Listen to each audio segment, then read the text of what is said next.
Sidang perdana gugatan perdata Lisa Mariana terhadap ex-Gubernur Jawa Barat Ridwan Kamil digelar di Pengadilan Negeri Bandung, Senin 19 Mei. Namun Lisa urung bertemu dengan Ridwan Kamil, padahal wanita yang mengaku pernah menjadi pelakor itu sudah terlanjur dandan sejak dini hari. Lisa bahkan menggunakan jasa make up artis agar tampil maksimal saat menghadiri sidang gugatan tersebut. Melalui unggahan media sosialnya, Lisa Mariana membagikan momen hasil make up dari tangan sang MUA Zella Shayna atau yang akrab disapa @ZellaShaynamua di Instagram. Dilansir dari Tribun Jabar, Zella menyebut Lisa memilih sendiri modelan looknya. Ia menambahkan jika make up Lisa bisa tahan hingga 3 hari 3 malam.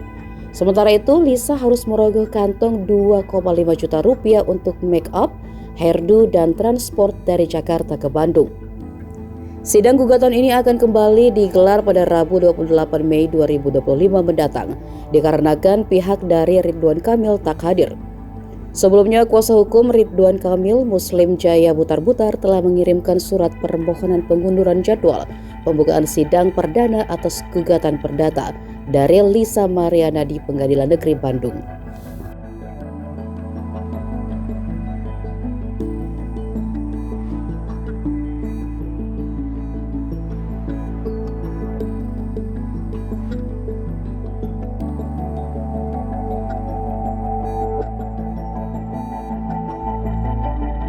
Download Tribun X sekarang, menghadirkan lokal menjadi Indonesia.